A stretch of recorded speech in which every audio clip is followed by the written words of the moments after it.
আজকের ফেলিসিটেশন প্রোগ্রামের আমন্ত্রিত অতিথিবৃন্দ, আমার কচিকচা পত্র প্রতিষ্ঠানের পড়ুয়া ছাত্রীরা, আমরা প্রায় 48 ঘন্টা গতকাল থেকে আমাদের প্রোগ্রাম আরম্ভ হয়ে গেছে, আজ অবধি চলছে, মধ্যে কিছু বিরতি হয়েছে।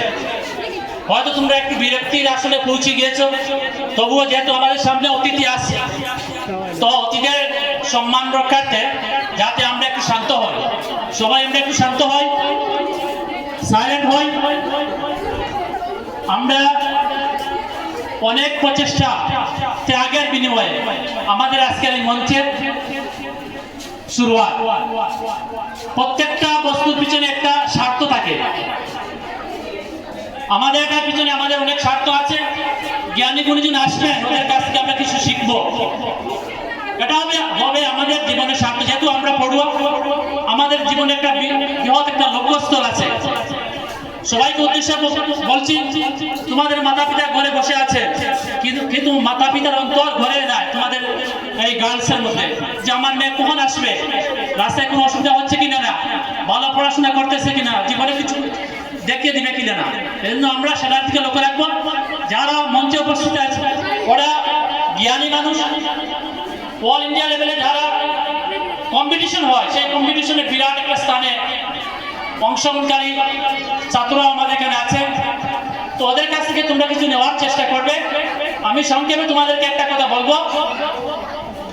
আমরা সবাই জানি সবার বাসায় আমাদের আম গাছ আছে, ফলের গাছ আছে। আমি আম গাছ একটা সংক্ষেপ উদাহরণ দিচ্ছি। আম যখন গাছের সাথে তার সম্পর্ক থাকে, তার জীবন উন্নত হয়, সে ফলপ্রসূ হয়, সমাজে সুন্দর একটা আসীন হয়, তার দাম সমাজে থাকে, তার থেকে সমাজ উপকৃত হয়, এবং সে যখন সমাজ তাকে ব্যবহার করার পরে সেখান থেকে গাছ গজিয়ে উঠে পুরো সমাজকে সে ফলপ্রসূ করে, সমাজকে সে কিছু দিতে পারে।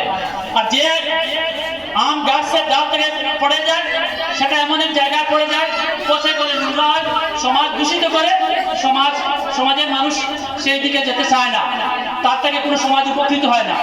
তো আমরা পড়লো ছাত্রছাত্রীরা, আমরা যদি শিক্ষার সাথে যদি জড়িত থাকি, তাহলে আমাদের সেই অবস্থা হবে যেটা আমাকে সমাজ আমাদের উপভোগ করে সমাজকে কিছু দিতে পারে। আমরা যদি সেইভাবে যদি শিক্ষার সাথে জড়িত থাকি, তো আমার থেকে সমাজ উপকৃত হবে, আমি সমাজে কিছু দিতে পারবো। এজন্য আমরা সবাই সচেষ্ট থাকবো। আমরা অন্তর দিয়ে আমাদের অতিথিবৃন্দের কথা শুনবো এবং বাস্তব জীবনের সাথে কাজে রূপায়িত করার চেষ্টা করব। যদি করতে পারি তাহলে আজকে আমাদের এখানে আসা সার্থক হবে, বসা সার্থক হবে, এবং আমাদের এই পরিশ্রম সার্থক হবে। এই বলে আমি আমার সংক্ষিপ্ত বক্তব্য সমাপ্ত করলাম।